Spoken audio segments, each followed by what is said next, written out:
আজি মই আপোনালোকৰ মাজলৈ এনেকুৱা এটা ইউনিক বস্তু লৈ আহিছোঁ। এই বস্তুটো কিজানি কিছুমানে ব্যৱহাৰ কৰিছে আৰু কিছুমানে কৰাও নাই। মোৰ সেই বস্তুটো বেছি দিন হোৱা নাই ব্যৱহাৰ কৰা, মই মাত্ৰ এসপ্তাহমানহে হৈছে ব্যৱহাৰ কৰা, কাৰণ মোৰ মোবাইলটো সেই বস্তুটো ব্যৱহাৰ কৰিব পৰা সক্ষমতা নাছিল। মই যিহেতু ৰিচেণ্টলি এটা মোবাইল লৈছোঁ, সেই মোবাইলটোৰ লগত সেই বস্তুটো কেপেবল হয়, সেইকাৰণে মই সেই বস্তুটো ল'লোঁ। চাওঁচোন আহক সেই বস্তুটোনো কি।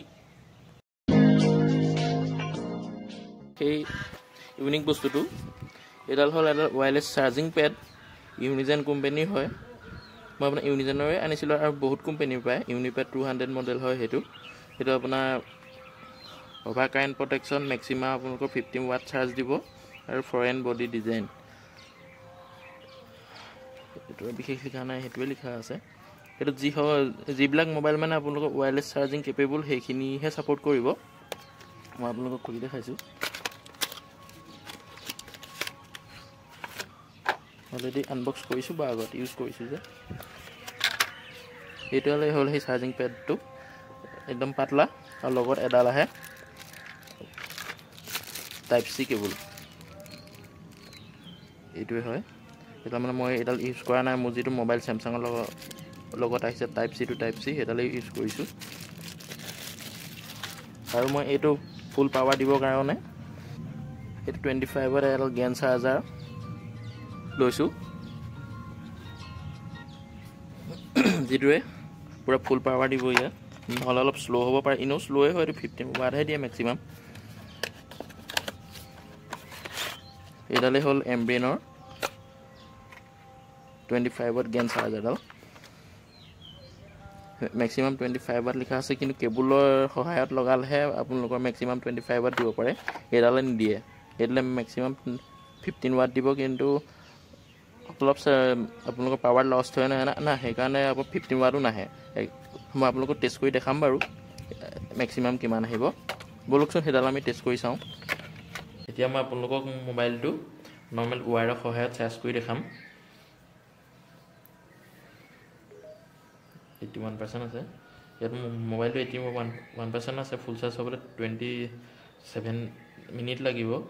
এতিয়া সেই চাৰ্জাৰলৈ কিমান স্পীডনো দিছে সেইটো চাম। ইয়াত মোৰ ইলেক্ট্ৰন বুলি এপ এটা আছে, সেই এপটো আপোনালোকে ডাউনলোড কৰি ল'লে চাব পাৰিব। সকলো চাৰ্জাৰে হ'ব। ইয়াত আপোনাৰ 12.1 ৱাট ফাষ্ট চাৰ্জিং দি আছে। ইয়াত আপোনালোক সকলোখিনি ওলাই যায় কিমান এম্পিয়াৰ চাৰ্জ হৈছে, পাৱাৰ চ'ৰ্চ কেনেকুৱা। এতিয়া মই আপোনালোকক এই ৱায়াৰলেছ পেডটোৰ দ্বাৰা চাৰ্জ কৰি দেখাম। এইটো চি টাইপ লাগিব, এনেকৈ ভৰাই দিলে আপোনালোকৰ ইয়াত এটা ৰেড লাইট ব্লিংক কৰিব। যেতিয়া আপোনাৰ মোবাইলটো ইয়াত ডিটেক্ট কৰিব, তেতিয়া অট'মেটিক কালাৰটো চেঞ্জ হৈ যাব। চাব, এইটো আপোনাৰ ব্লু হৈ গ'ল, তেতিয়া গম পাব যে মোবাইলটোৱে আপোনালোকৰ এই চাৰ্জাৰডাল ডিটেক্ট কৰিছে আৰু চাৰ্জ লৈছে। এইটো চাওক আপোনালোকৰ চাৰ্জ লৈ আছে। আৰু যেতিয়া এৰুৱাই দিম তেতিয়া আকৌ ৰেড হৈ যাব। এইটো ৰেড হৈ গ'ল, দেখিছে?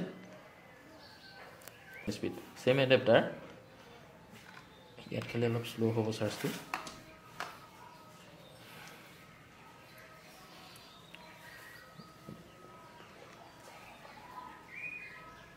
মই আপোনালোকৰ প্ৰথম কভাৰ নোহোৱাকৈ চাৰ্জ কৰি দেখাইছোঁ।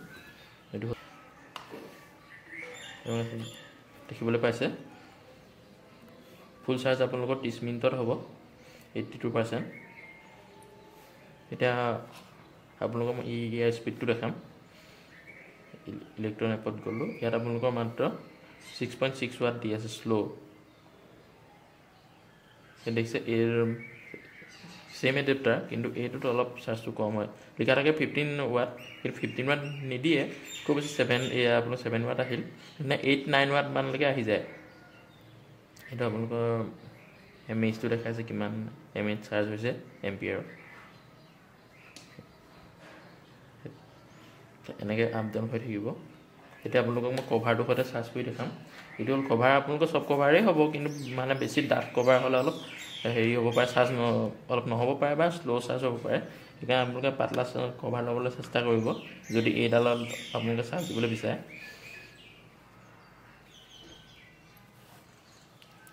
সোমোজাত ৰাখিব এনেকৈ।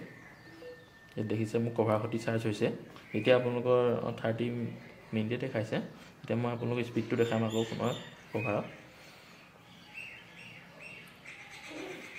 দেখুন